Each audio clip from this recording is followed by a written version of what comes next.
সন্ধ্যার গাঢ় অন্ধকার নামছে পাহাড়ি রাস্তায়।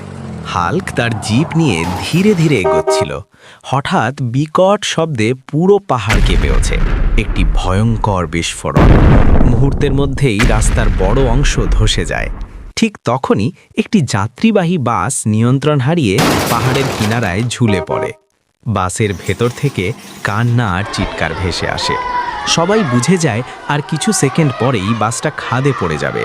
হাল্ক দ্রুত লক্ষ্য করে বাসের ব্রেক কাজ করছে না, ড্রাইভার অজ্ঞান হয়ে আছে।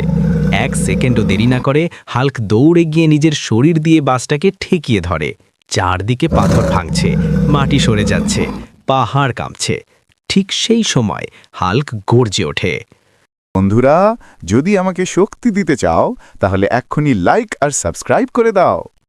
এই কথা শুনেই ক্রিস ছুটে আসে। সে সাহস করে বাসের ভেতরে ঢুকে পড়ে। একে একে বাচ্চা, মহিলা, বৃদ্ধ সবাইকে টেনে নিরাপদ জায়গায় পাঠাতে থাকে। শেষ যাত্রীটাও নেমে আসে। হঠাৎ বাসের গায়ে বড় ফাটল ধরে। ক্রিস শেষ শক্তি দিয়ে লাফ দেয়। পরের সেকেন্ডেই বাসটা গর্জন তুলে খাদে পড়ে যায়। ধুলো সরে গেলে সবাই দেখে ক্রিস বেঁচে আছে। হাল্ক হাঁফ ছেড়ে বাঁচে। আজও বন্ধুত্ব আর সাহস জয়ী হয়।